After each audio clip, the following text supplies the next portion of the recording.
Dark, the college football show talking everything going on in this country with this wild sport. I'm your host, Michael Felder from Stadium, and I got a couple of superstars joining me on the Field of 12 After Dark.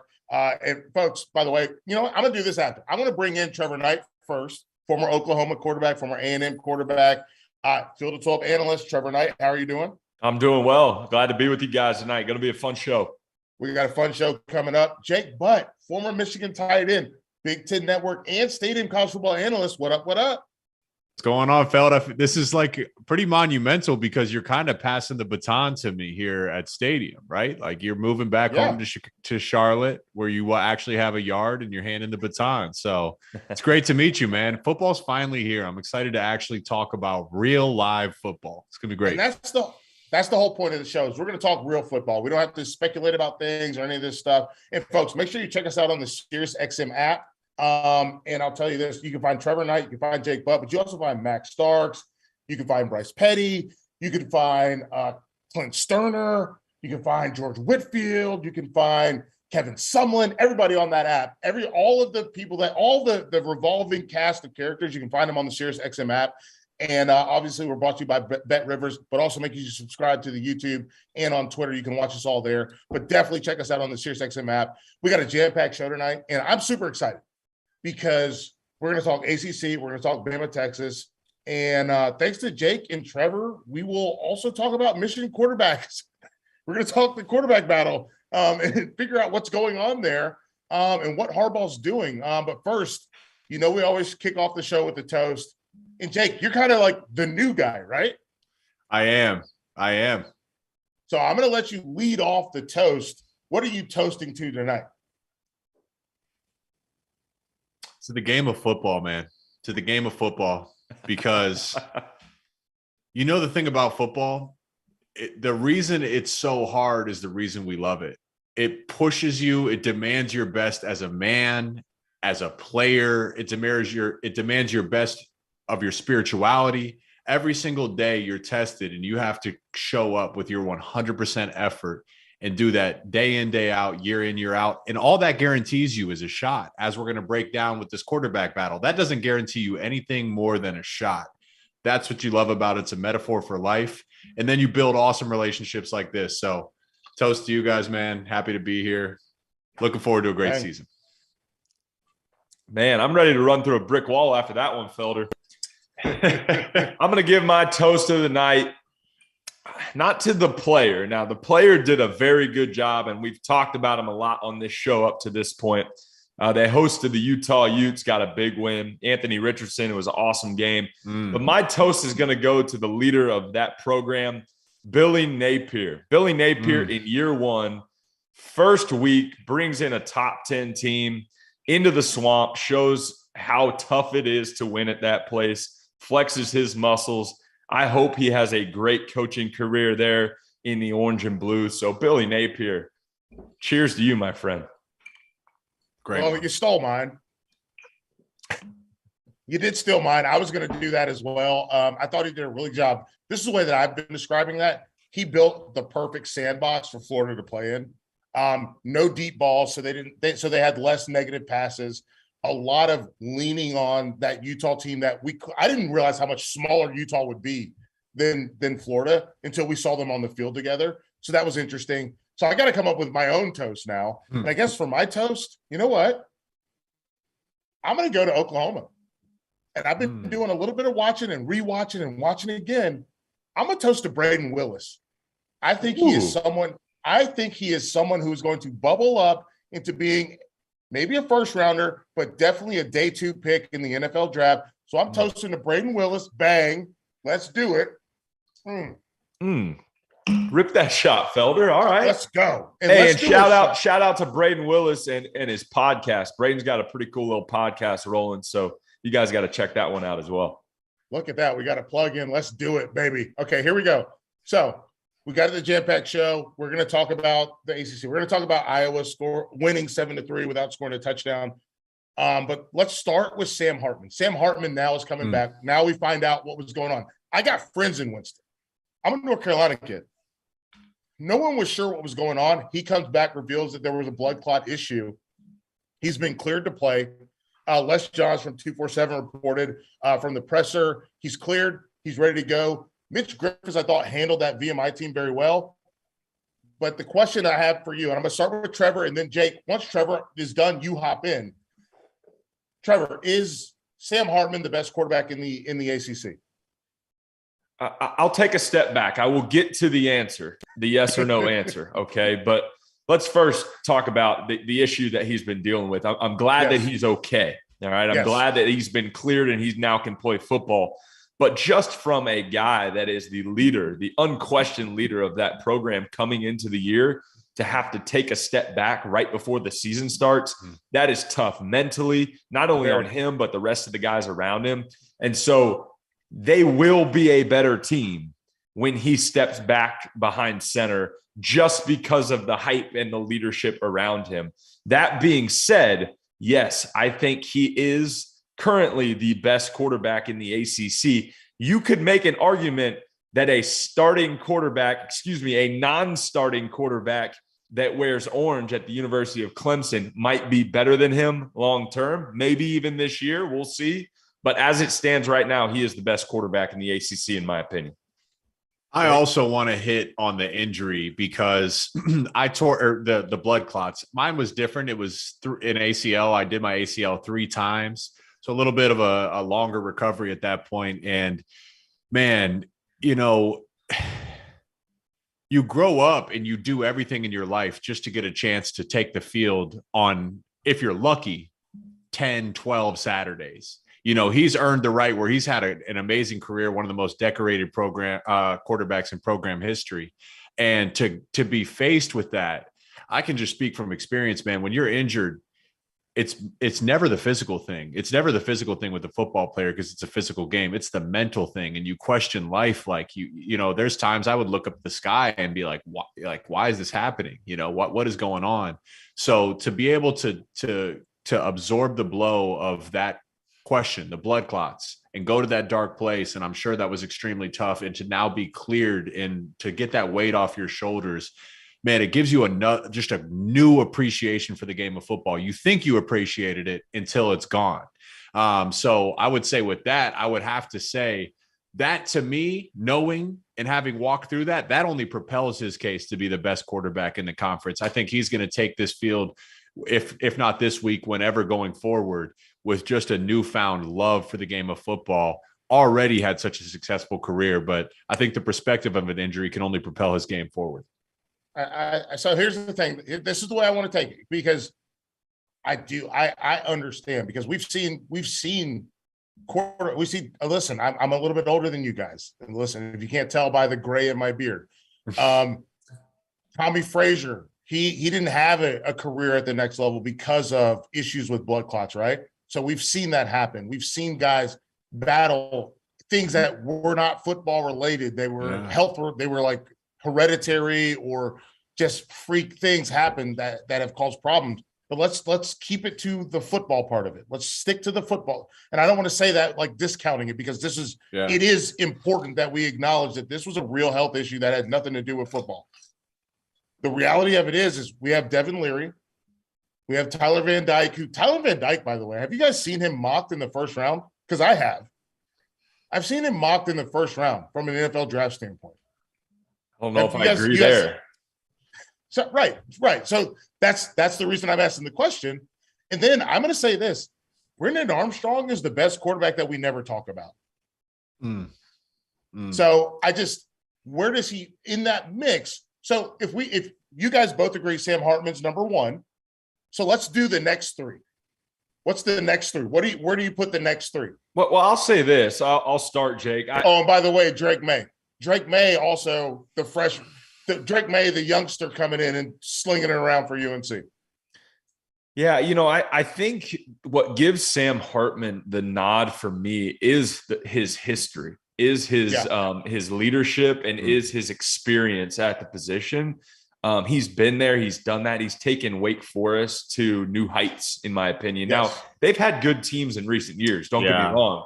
But he, to me, has been a solid foundation for that program the last couple of years. And that's what gives him the nod to me. Those other guys, I don't think they're that far behind.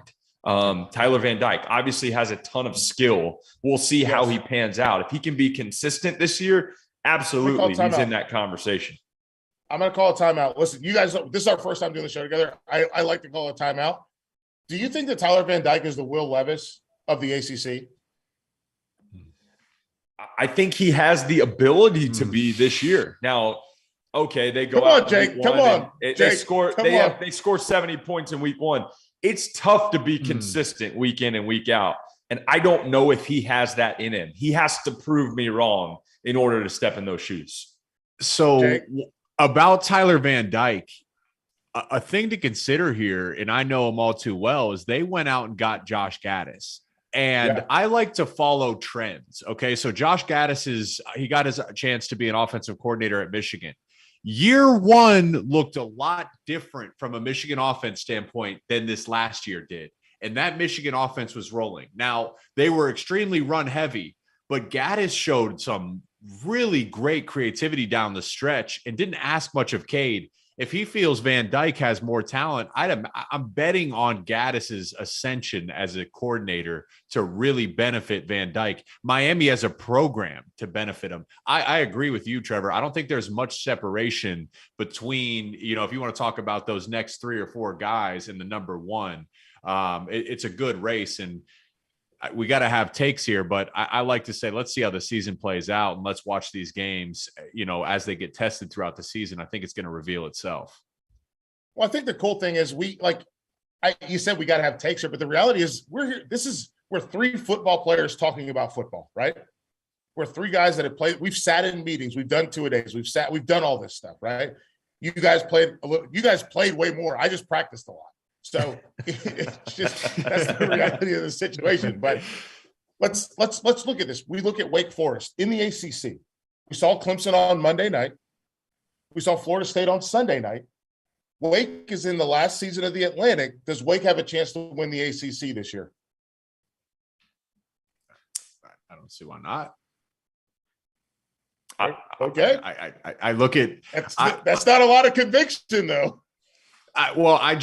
The easy choice is to say, well, look at Clemson and look at their preseason ranking. Sure. But I don't know. I just am not as convinced as Clemson as a team to make a serious run. I think their defense looks strong, but I didn't think that was a really, really convincing week run performance to say this team is significantly far ahead of the rest. So I don't know that any team at this point is significantly far ahead of the rest. Again, I think the tape, you are what you put on tape, and we have such a small sample size at this point. Once you get into conference play and see some of these teams match up, the tape won't lie. The tape won't lie, and it's going to reveal a lot of itself. Clemson was the preseason favorite, but I don't know if I'm buying it quite yet. I just don't know if I'm buying it. I agree with you there, Jake. I don't know if Clemson is better than they were last year. And I also don't even know if Wake Forest is better than they are last year. I'll tell you what, though, you do have some improved teams that can be in the mix. Florida State, I think, light years better than they were last year. Miami, light years better than they were last year. So you got a couple teams that always should be in the mix that haven't been, that are now kind of back in and they're rotating around. So it's going to be a fun conference to watch this year, no doubt about it. Clemson obviously still is the top dog from everybody that's sitting on their couch from that perspective. But I think it'll be a little bit more interesting as we play out conference play. What do we think about NC State? Trevor, starting with you, and then Jake, follow up. I wasn't impressed this past week. I wasn't. It almost to me was, hey, thank you for the top 25 ranking. We're not ready for this. We bought into the hype. We've been here before, but the moment's a little too big for us at this point. Again, though, a team that has the ability and the talent to put themselves in the mix, it's just going to be who can stay healthy, who can play consistent football, and who's going to take care of the football and not turn it over.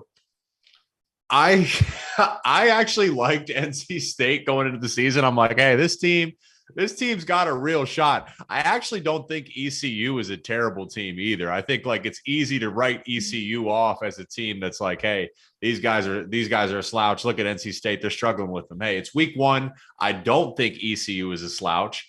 And I think you got to win the ugly ones sometimes. And to me, it's kind of like you don't know how strong you are until you're tested. You don't know how strong you are if you're picking up the 40-pound dumbbells on the bench press in the gym. You got to pick up a little bit more weight, be tested to say, all right, we know we can fight. It's an ugly game, and they won, 1-point game. You got to win those ugly ones, and that can do a lot. You can correct the mistakes after a win too. So I'm not necessarily selling their stock yet. Maybe they're not my favorite, but I'd say they're in the mix. Yeah, I think that is a good point too there, that it's week 1. You see a lot week 1, right? And to be able to, I'll say, sneak out of there with a win, it really wasn't. They didn't sneak out of there, but to win an ugly one, to put it in your words, I would not expect that from them week 5, week 6, week 7. Now we have a different conversation, but week 1, I guess I'll agree with you there, Jake. And so, okay, so we got that. We're gonna put a ball in the ACC. I'm gonna ask you guys just definitively. I guess you know what? Here's the thing. So we've got 4 teams that we think can get to the ACC championship game from the Atlantic, right? We've got Wake Forest, we've got Clemson. We talked about NC State. We talked about Florida State. On the other side of it, who else can get there? You've got is it UNC? Is it Virginia? Is it Miami? Is it Pitt? Where do they fall? So we can see, kind of line it up of who matches up with those other 4 teams. I mean, we can toss around. I really like that Pitt is somewhat battle tested. Now, that's a pedestrian, in my opinion, West Virginia team. I like JT Daniels. They could shake some things up. They win this weekend? What's that? Do you think the Pitt can win this weekend against Tennessee? That's going to be a huge matchup. I think they can. I don't think they will. Right. And that'll obviously remove Pitt from this conversation, but we're kind of tossing around. Who do you think could sneak up there and bite somebody? I don't know. Right. I don't think it's UNC, although Appalachian State's not a bad football team. What I was saying about Pitt, they're battle tested. That was a phenomenal football game for week 1. That's like mid-season form right there. And so when they face adversity, they'll probably have a little bit of an advantage there, but I don't see them coming up and biting one of the teams that we had already mentioned. Admittedly, I didn't really understand the gravity of the backyard brawl. Like, I didn't really get it, but I turned on that game, and like, man, you could feel it through the TV, and that's fun. That being said, like, it's hard to get full context about a team in a rivalry game, because you could say what you want about West Virginia, but it's a rivalry game. All of a sudden, it's like, hey, they might have, say they have a poor season down the stretch. It's a rivalry game, man. I played on some bad teams that we played up for rivalry games. So for Pitt, one thing that concerns me is I looked at that offensive line, and they're one of the most veteran offensive lines in the country. It's a position group that doesn't get talked about enough because it's not sexy. But boy, when you have a strong offensive line, does that solve a lot of problems?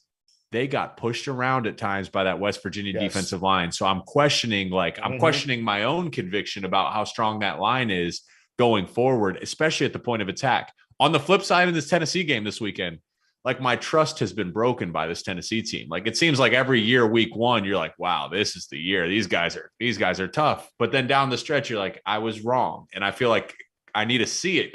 This will be a big game for both teams, I guess. This game will reveal a lot, and we'll know a lot more coming out of it. So I'd say Pitt, I don't see why they can't at this point in the season. I'm not going to write them off. I'm not writing them off, but I do think that Tennessee, with their identity, they know who they are. They're addicted to this tempo style. They're going to run Pitt ragged is what I expect to have happen. Very curious to see how this works itself out. Speaking of running somebody ragged, let's transition. And I want to ask you this. I'm going to start with you, Jake. I'm going to start with you.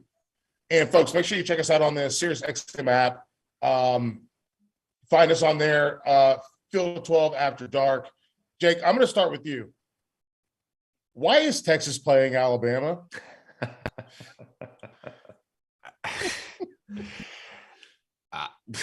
Why is game day there? You know, why is this the big matchup of the week? Listen, I look at this Texas team and you look at what Sark has done in their recruiting class, and it's like you can feel some momentum, but it's the same thing as what we were just talking about with Tennessee, where your trust has been broken, where you've been sold this thing for so many years, but it just hasn't come to fruition. You know, I think Bama's going to win. I think Bama's just got too much manpower, too much experience. I'm not solving quantum physics by saying that, but for Texas, there's a lot you can find out about this team here. Now, you have your playmaker, Bijan Robinson. You have your receiver in Xavier Worthy. You have a young offensive line and a young quarterback. I don't need you to play a perfect game, but I want to see how my guys respond to a big test. Are you hungry for the opportunity? Do you blink tackles when you get the chance to block Will Anderson? Are you saying, Coach, I know I messed up that rep. I want another one because I know I can block him. Or are you shying away from the opportunity? That finds out about the character and the DNA, which you can project forward. Hey, this team has some guys that they think they can win with. Again, I think Bama wins, but how does Texas play them in the game is going to tell me a lot. All right. So Trevor, I'm going to get to you because I have a very specific question for you, but I want to do this. Here's what I want to do. I want to go Jake, and then I want Trevor to follow up right. Actually, you know what? I want Trevor to answer. Jake, then you follow behind him. And then I'm going to get to my specific question for you, Trevor. Okay. What does success look like for Texas in a loss against Alabama? Is there success in a loss? Yes. They're going to talk about it in their meeting rooms, but I don't see how they're going to pull much success from this football game, unfortunately. Okay. If I was a betting man, go on to BetRivers right now and hammer Alabama against whatever the line is. I think it's 20 plus points at this point. Yeah. We'll see where it lines up at game day. I would hammer it. I don't believe in Texas at all. I don't believe in their quarterback. And I know he's a great kid, but Quinn Ewers is not the answer there. And he won't be by the end of the season, in my opinion. And I think the problems, and I've said this for a couple of years, the problems at the University of Texas go so far past what the men in that locker room, from a coaching staff to the players to the strength staff to the nutritionist. It goes so much past them. Wow. It goes to the athletic director's office. It goes to the university as a whole, and it goes to the fans. I'm even going to call out the fans because it is a systemic issue in Austin. They get top recruits every year. Listen to this stat real quick. I'm going to throw this out there. The last offensive player from the University of Texas to get drafted in the first round. Now, I know this doesn't mean wins and losses, but the last offensive player to get drafted in the first round from the University of Texas was Vince Young, 16 years ago. The last first-round draft pick they had, period, was 7 years ago. This is the University of Texas. They've got all the money in the world. They get 5 stars, 4 stars, and they just haven't been able to develop them and turn it into a good product on the field.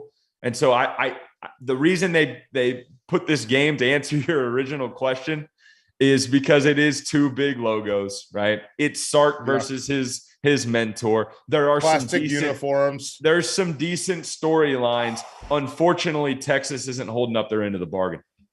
I mean, it's interesting you thought of that because I was going to bring up the last time they had a guy with double-digit sacks, it was Jackson Jeffcoat. And that's a long time ago. It's a long time ago. That's 6-7 years ago. Yeah, that's a long time ago. So, Jake, you tell me, like, what does success look like for Texas in this football game, win or lose? If they lose, what does success look like? I want to just say real quick, Trevor, everything you just said about this is a systematic thing is a bit concerning because for a while I've questioned the fact that you're bringing in top recruits, but you're not seeing results. Everything you said, I mean, it would make sense. I don't know much about the program. Florida State's had the same problem, right? No doubt. You know, as in terms of success, like I think, you know, you can turn on the tape. I remember when I was a young player at Michigan and I didn't know that I was supposed to, you know, there were certain things I might have been naive about. I just knew when I wasn't starting, I wanted my chance. I was hungry for it. I was going through practice, and Frank Clark, who's a $100 million defensive end for the Chiefs, would kick my ass. And I'm like, man, I want to go again. I want to go again. I'm playing on scout team, and I'm going against our starting defense. I'm like, I want the ball right now. Like, I want it. And that shows up on tape. We've said it. Bama's going to win this game and win it handily. But when you turn on the tape, do you see some of these young pieces hungry for their opportunities, not shying away from the big moment, coming back and maybe making a play here and there when the opportunity presents itself? Then you could say, all right, hey, listen, we have pieces that we can build upon going forward. I'd say that is one of the big things you'd look for if you're Texas. All right, so I'm gonna ask this now because I want to get this from you, Trevor. You're on the short list of quarterbacks that have beaten the Tide, right? That's right. Yeah. So, and you already, I guess you kind of gave it away that you don't trust Quinn Ewers. But like, what do you have to do against this defense to like have success? Well, yes, I had the chance as a freshman to go and play against an Alabama team that, for all intents and purposes, should have won a second, third, fourth national championship in a row, whatever it was at the time. The only reason they weren't in the national championship that year was because of the kick six, which is a phenomenal football game, right? And a phenomenal play in history. Now, they were star-studded, man. I mean, they had dudes top to bottom, as they always do. We went out there that night, and not just on offense, not just on defense, but also on special teams, played dang near perfect. And that's what it took. But the reason that we were able to be successful on offense was because we developed a plan. I thought our coaching staff developed a plan that was perfect to what Alabama was running on defense. All right. It was Kirby Smart. Kirby Smart was the defensive coordinator. They had it dialed up. It was, hey, let's hope that they stay with this plan because we feel like we've got a really good plan for it.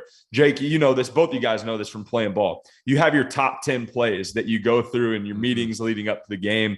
And if everything goes perfectly in the game, ideally you would run through those top 10 plays. I think we got through the first 9 at least in that football game because we were just staying on schedule and rolling. So in order for Quinn Ewers specifically to be successful in this game, he's got to stay on schedule. He's got to stay ahead of the chains. Jake, to your point, he's got to go out there and he's got to want it again. He's going to get hit in the teeth by Will Anderson. I want him to get up and say, come at me again. I want him to throw an out route and just miss it, come out the next one and just bang it right on the guy's chest. Yes. If I see that demeanor out of him, that's going to be something that's going to be a great takeaway, but they're going to have to play dang near perfect in this football game to have a chance to win. Is perfect good enough? Probably not. Probably not. Not in this one. That's what I'm saying. BetRivers, dude. Go download the app, go online, hammer Bama. You're going to win some money. Bama's like a freight train. Like, what are you going to lay a brick wall on train? Like that freight train's coming and it doesn't care what's in its way. And I'll tell you one thing. The standard at Bama is a national championship win. Last year was a failure in their eyes. So they're hungry. You know what I mean? I want Jake. Trevor hit on it. You talk about you kind of hit on the idea of a script, right? So this is like a minor detour, but like, Jake, can you talk people through what a script means to a college football team? Because you've rehearsed these plays so many times. And I don't know what you guys called them at Michigan or what you guys called them at Oklahoma or A&M, but we used to call them perfect plays at UNC. And those perfect plays, you had to run those perfect plays and they had to be perfect against your scout B. And obviously as someone who played scout B, they were like, the guy would never do that. He's going to be over here. And you're like, Coach, I just recognize. They're like, yeah, you only know it because you only know that because you've seen this play yesterday. And I'm like, yeah, but couldn't this guy also make a decision to go bat the ball down? And the coach is like, no, don't do that. Do what he would do.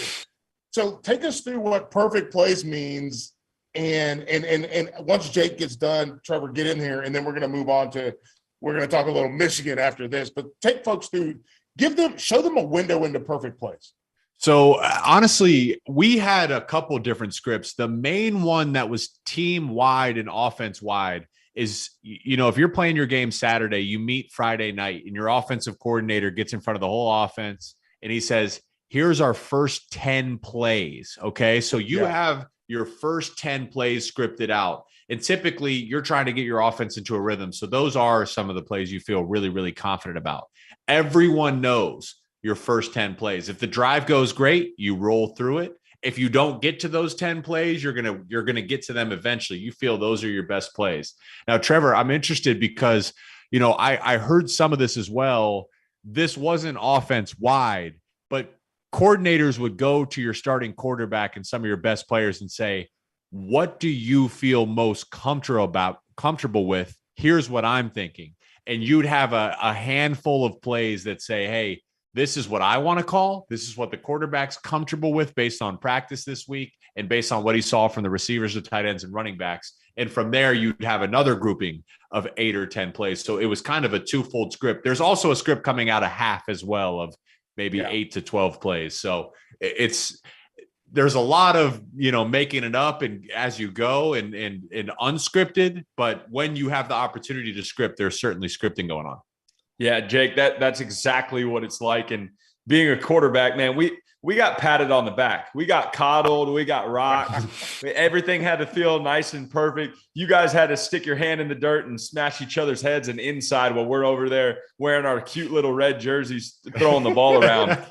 During the week leading up to – so everybody, if you don't know this, during fall camp before the season starts, you do what they call installs, right? Those installs are basically the foundation of your offense. Pretty simplistic, may put in a few trick plays here and there, but boom, once you start preparing for week one, not that all of that goes outside and goes out the window, but you start developing new plays that will attack the defense that you're playing. So you may be running a top 10 plays. Yeah, week 7, and you didn't run that play a single time during fall camp.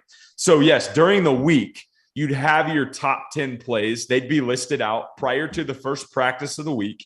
But if I would go out there as a quarterback and we'd rep one specific play a few times and I just didn't hit it or I didn't feel great about it or I didn't like the read, I would tell our offensive coordinator, hey, X that one.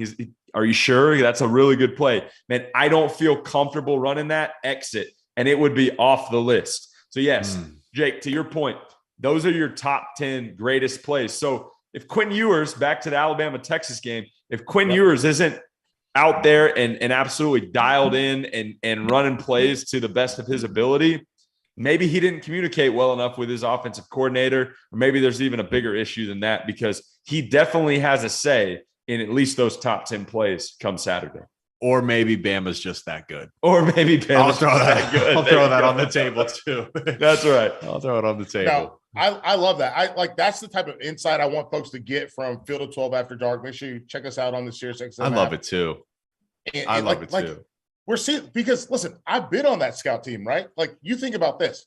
Think about the guy on the other side, right? I'm the guy on the other side where I'm like, okay, I know exactly what they're going to do today. They're going to do this, and I'm going to have to dive, like, as a strong safety, I'm going to dive in for the run fake so that I create that little void that's right there behind so they can hit the tight end behind me. And this is going to happen. It's going to work.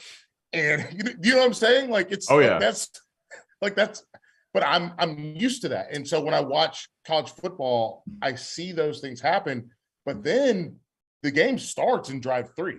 When you have to start calling plays, you have to start designing. Trevor, like, you know what, Trevor, talk me through that. Because we got about 28 minutes left, 27 minutes left of this, and we're going to get to Michigan, we're going to get to Iowa, and we're going to get to our most disappointing teams. But talk me through what that change is like when you start to go off script, off perfect plays, and then you have to start calling plays. When the coach has to start calling plays. Realistically, you depending on what team you play on, where you went to school, those types of things. Sure. You may have a really long list of plays going into a weekend, a playbook, if you will, a game plan. But you've really got your top 10 plays, your halftime plays, which most of the time are developed at half. And then you've got your situational plays, 2-minute drive, red zone plays, third and fourth and short, third down plays, right? Third and long. Yeah. Third and long, those types of things. And there's like 1 to 2, maybe 3, couple trick plays in each one of those categories. So let's say you bust through your top 10 or games going crazy, you get behind the chains. Your offensive coordinator is now really relying on the rest of the offensive staff that's calling out coverages and those types of things to call the rest of the game. Because you may have a plan. Hey, they were in cover 4 and they were rolling 3 strong all week on film, or the last 3 weeks, right? Well, now they come out and they're running a fire blitz off this side. They're going straight cover 1. Things look completely different. You got to change the game plan, and you got to adapt on the fly. It's tough to do, but great coordinators and great quarterbacks can communicate through that and make it really seamless for the rest of the team. Phil, can I add to that, man? Because so as you go through the week, like you see these coordinators with these big play sheets and you're like, man, that's a lot to remember. But, you structure your week and you meet for an hour, you meet as an offense and you say, here's our run plays, here's our pass plays. And then you get rid of the offensive line. You meet again with your skill positions, tight ends, wide receivers, running backs. You say, here's our base down pass plays. And then the next day you go over situational, third down in red zone pass plays. And then on Friday, you might go over 2-minute and goal line pass and run plays. After each one of those meetings, you then go out and practice. You walk through those plays, then you practice those plays, then you watch film on those plays. So a good coordinator, you go in, and there was times where I'd be in the huddle and it'd be like trips right, Y off, Y counter. Fake purple 2-zoo Rudy, Y fork, F flat. And you're sitting there as soon as they say, it's 3rd and 7, and I hear trips right, Y off, Y counter. I could complete the play in my head because it's been rehearsed so many times throughout the week. We talk so much about the coaches changing, like head coaches, but I think like coordinators are so valuable. A head coach that doesn't call plays is a CEO. Your coordinator is then the head coach of the unit, and he's responsible of teaching the players the scheme. And another thing to consider here is in college football, you're working under NCAA rules. It's not NFL. You have 20 hours every week, and these kids got to go to class and study table, and they got a girlfriend and they got friends. So to have a coordinator that can take a complex concept, simplify it, teach it, put the right guys in the right place, and then the concept has to work to your strengths and against the opponent's weaknesses.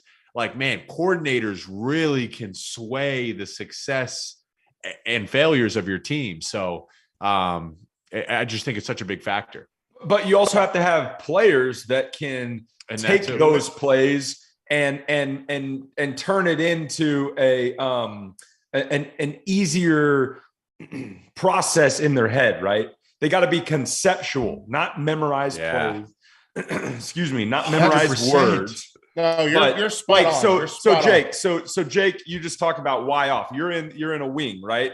You've got a little yo-yo motion where you get to put your foot in the ground and come back out. You mentioned Y purple or something, right? So there's probably some sort of play action and then a fork route. So you're probably running a corner. There's a post because you're running the fork. Right? I don't know your offense, but it's you're literally spot on. To conceptualize. Is that crazy?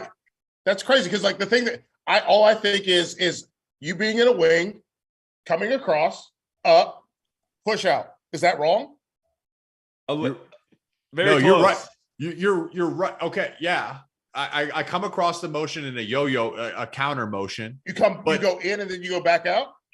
And what you're trying to do is get defenses adjust. So if I motion across the formation, hey, maybe that safety has to roll down and the opposing one has to go back. Maybe there's a linebacker check. So you counter motion to make them second guess their check. It's a way to gain a pre-snap edge. Let me answer that from the quarterback standpoint. I'm learning. Man or zone. Man or zone, right? It's a lot for I want to see what these guys are in. If they've got a guy running with his back out, it's probably boom. Now we know we got the right play call. I know where I'm going. No doubt. It's a fun game, man. When you start thinking about it in kind of the cerebral side.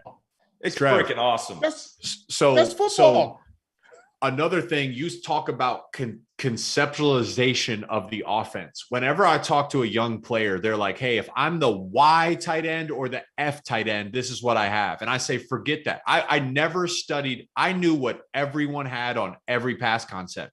Because if I'm running Y fork, there's a post outside, I have the corner, and then there's a whip route, which is a flat control. If it's man to man, I can adjust my route accordingly. That corner isn't 10 yards to 25. I can break it off as an out route and run it flat. If it's zone, then I have to feel the flat defender. Okay, maybe I change my angle and it's 10 to 30. Maybe I change my angle and it is 10 to 25.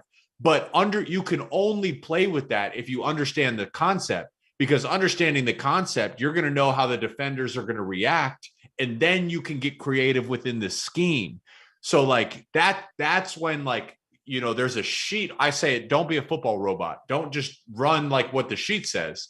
Have some fluidity, and then you're having real fun out there. Mm-hmm. Well said. This is great. Dude, we're living it right now. I'm sweating. You're talking, but like, I think about this, like as a safety, I know I've got to be over here, but if my corner's not sinking, then that space that you talked about, people are going to think that 10 to 30 feels like a big distance. Yeah. But it's not a big distance, because if that corner can sink to 15 and I can run it at 25, then we've got you. There's nothing. But if that corner is going to, if that whip route, as you mentioned, if that whip route holds him down at 7, and then it's just you at 25 or 30, and it's just me up here, you got all this room to play around. And that's the part of football that I love. That's what I like. That's what I love about talking about with you guys, like talking about football with you guys, because it's, you see what I'm saying? Like, that's the part of football that I absolutely love. Like, it's like, you know, the actual football. Oh, yeah. and by the way, whenever Jake did his little yo-yo motion, I realized it was zone. So I'm going to give my shoulders a little pump and my eyes to the flat. So I'm going over the other way. Yeah. So I can make that safety be one-on-one. I love that, dude. I want to just, for you as a safety too, is like, I honestly think football has a lot of parallels to math, specifically like leverage. And it's like, hey, there's 1 high and 2 high, and you hear that all the time. Why does that matter to define it? Well, if it's a 1 high coverage and it's cover 1 man, so you have 1 safety in the middle of the field, you know that these defenders have to have outside leverage.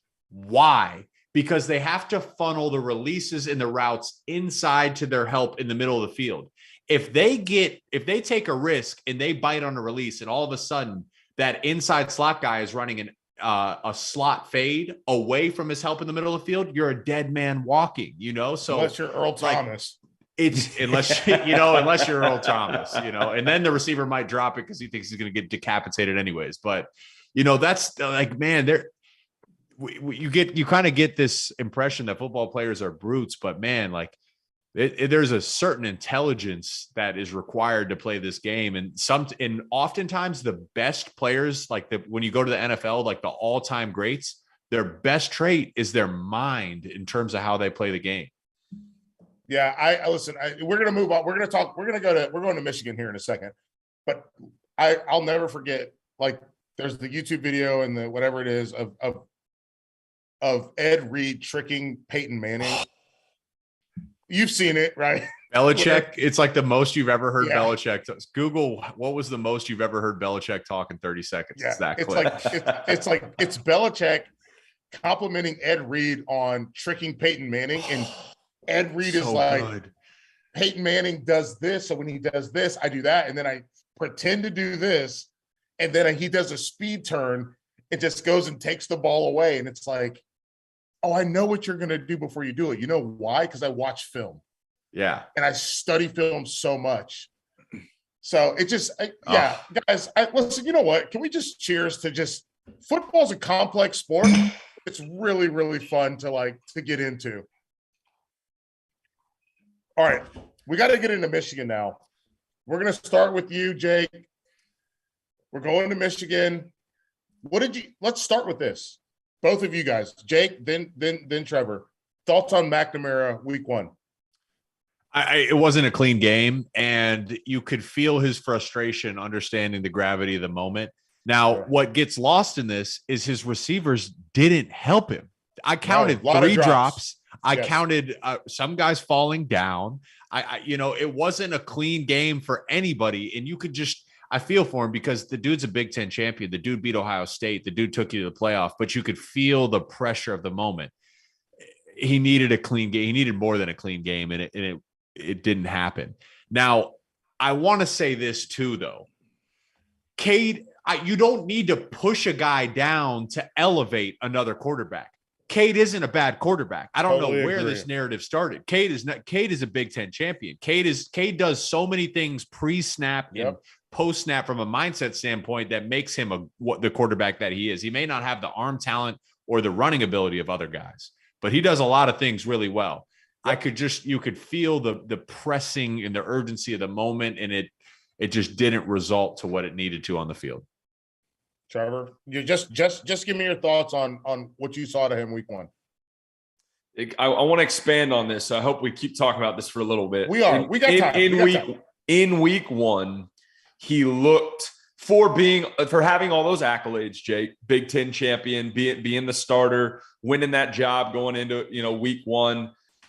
He looked a little bit out of place to me. Now, yes, there's a ton of different factors, and I want to get into it in a second, but I will hold my breath here because I'll talk about my experience being a quarterback that has another quarterback, right? But yes, looked a little bit lost. I think he is a really good quarterback, and if they keep him as the starter and they say, hey, you know what? JJ's not here, I think he can be successful for that football team. Mm-hmm. I think those – no, go ahead. Sorry, I didn't mean to interrupt. You go, Jake, go. I just wanted to say the comments that Cade made after the game. Did you guys see those? And they kind of blew up across Twitter. People were like, man, wow, is this causing – like Cade was asked directly how he felt about the competition. And Cade straight up said, like, yeah, no, I'm not happy about it. It kind of caught me off guard. I thought what do you want a competitor to say? I did see that. What do you want a competitor to say? I would be more concerned if he said, yeah, I'm really happy for JJ. I can't wait for him to take my job. Like, no, hell no, man. That's not why you play the game. This is not, and you listen to the players talk, this is not a distraction within the locker room. This is all external. Cade was frustrated, rightfully so, but he's not a distraction at all in the locker room. He's a captain. Just felt the need to say that. Yeah, I agree with you. I think he was put in a precarious position.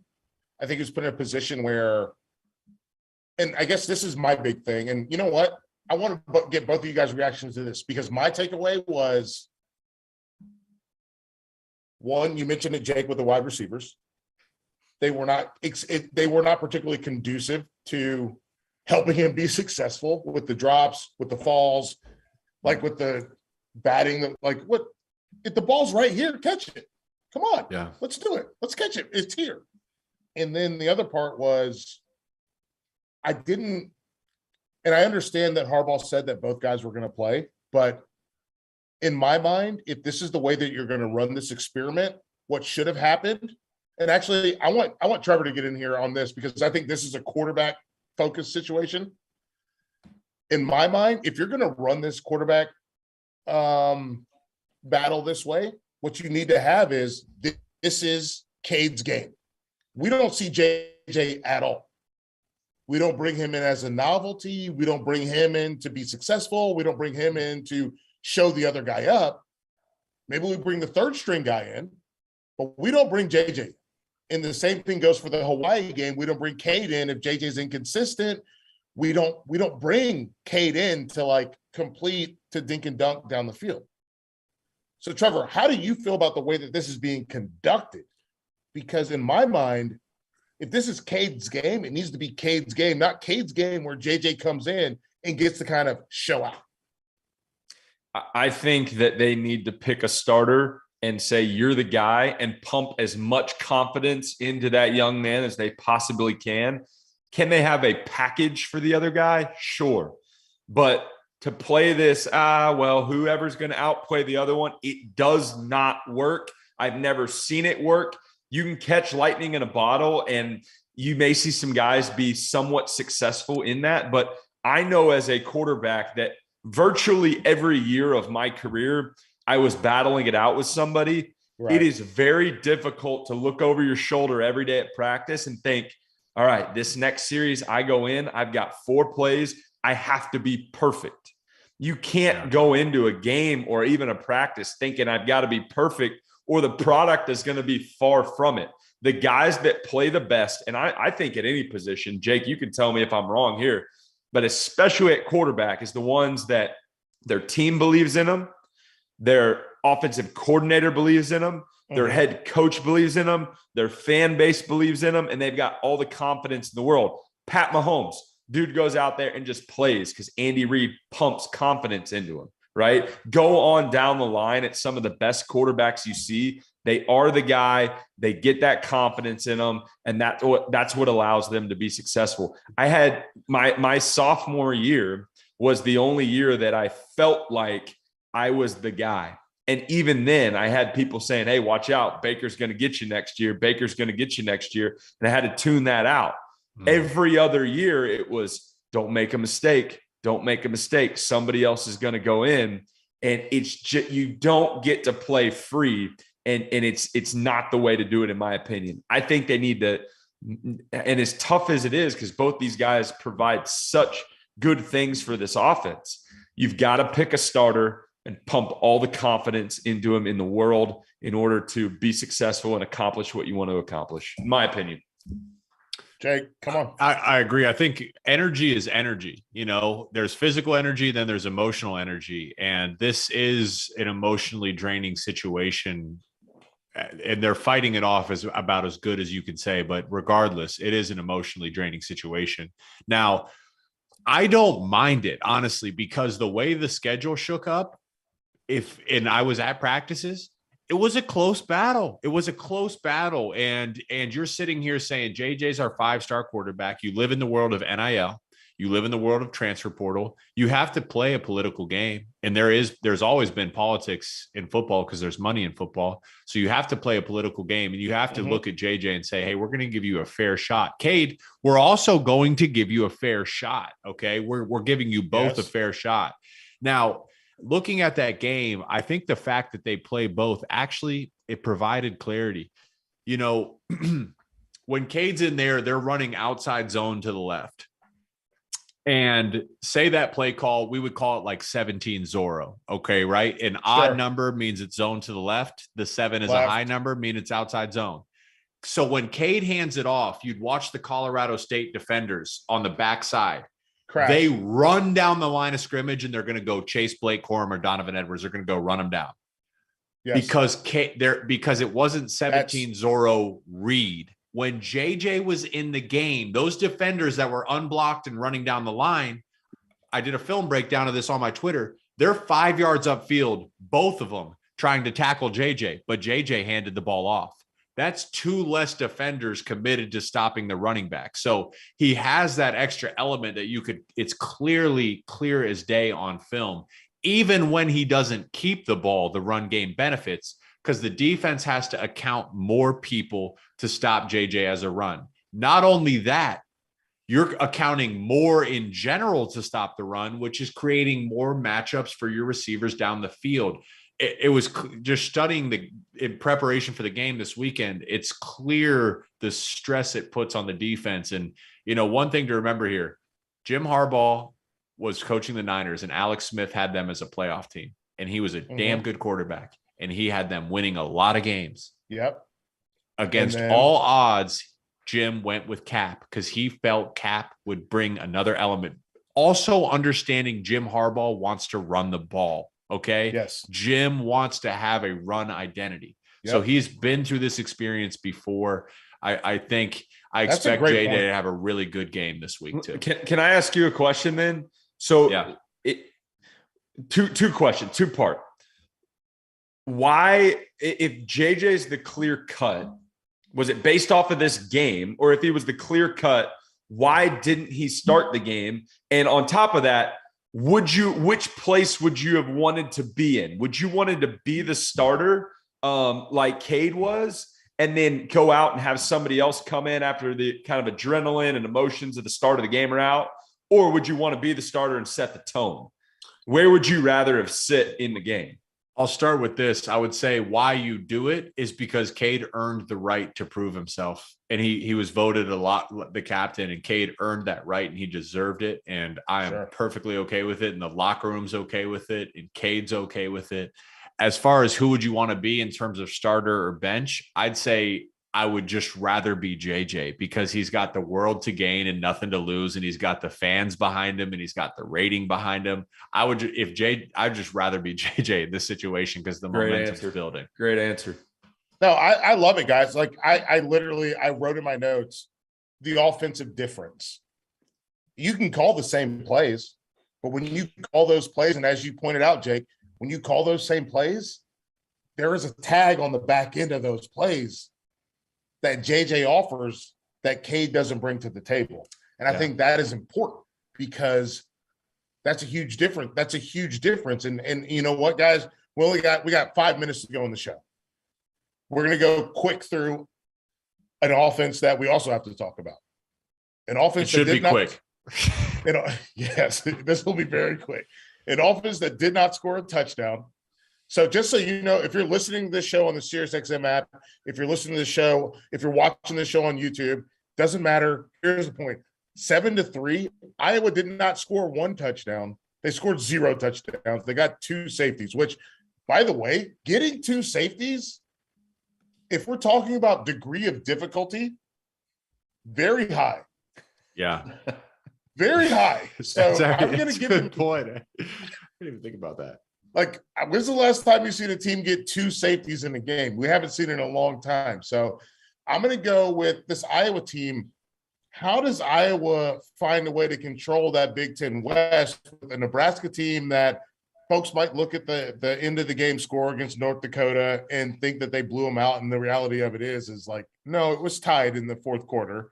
And a Wisconsin team that I love Braylon Allen as much as anyone, but what else do they offer? And a Minnesota team that we're still trying to figure out who they are, and Purdue, who obviously lost to Penn State. Like, how do we see Iowa fitting into the Big Ten West? And are they going to be the team that gets to the Big Ten championship game? Give me 30 seconds. Both of you guys give me 30 seconds on these guys. Go ahead, Jake.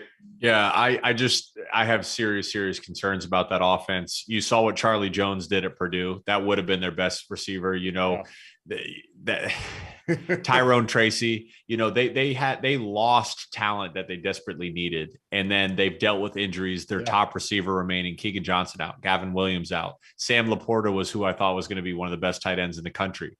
He dropped some passes in the game that they desperately needed. Yep. I don't know where you go from here. I don't know the identity, but I do know if you want to make a run, you can't ask your defense to be even better than they were last year. So I think they really need to figure this out. Hang on. I'm gonna call a timeout. I know I said 30 seconds each, but Jake, but here's the thing. That defense was really good a year ago. Yeah. They were so good. So many turnovers. Do you expect them to have that same turnover magic this year? So, Feld, I was doing an audition for another network, and the game that I was asked to prep and call was Iowa-Purdue last year. And I'm looking at the defense, and I'm seeing a stat that says this defense is doing something that hasn't been done since the 2001 Miami Hurricanes. And I'm like, when in the world do you associate Iowa Hawkeyes with the 01 Miami Hurricanes? So I don't know how you do it, man. You did it once. I mean, if you do it twice, maybe we're going to have to start writing them in the record books like the Hurricanes. I don't know, man. It's crazy. All right. They look good, though. Trevor, they look good, but like, you can't keep doing that. You can't live on that. Trevor, okay, give me your take on that. What does Iowa have to do to fix this offense? Because the defense can't do everything. Yeah, I from a guy that's not a Big Ten guy, I grew up in Big 12 country, played in Big 12 in the SEC, very much so respect the Big Ten and the brand of football that they play. I always look at Iowa and go, okay, it's another Iowa team. They should be able to move people around at the line of scrimmage and at least shove it down somebody's throats running the football and score a touchdown. That didn't even happen against inferior talent. Huge concerns huge concerns going into this year. They've got to find their identity as an offense. Are they going to be a run first team that maybe does some play action stuff and hits a pass down the field? Are they going to be a team that's going to consistently drop passes, Jake, like you mentioned? I don't know, but they got to figure it out, and they got to figure it out quick, because that was a really, really poor showing on Saturday. And the thing is I don't know what to point to make it like magically better. That's the scary part about it. No, that's the scary part about it. We got 90 seconds. We got 90 seconds.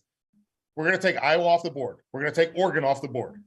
Most disappointing team that you saw in week 1. I'm going to tell you this. I'm going to say App State, because they should have won that game against UNC. Would have been a great game. I'll go next.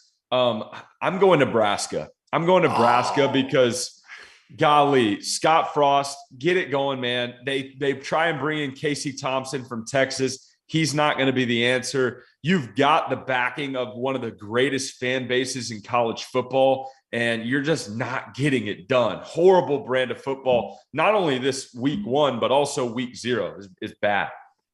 I mean, I was going to go to Nebraska, but I have another alternative.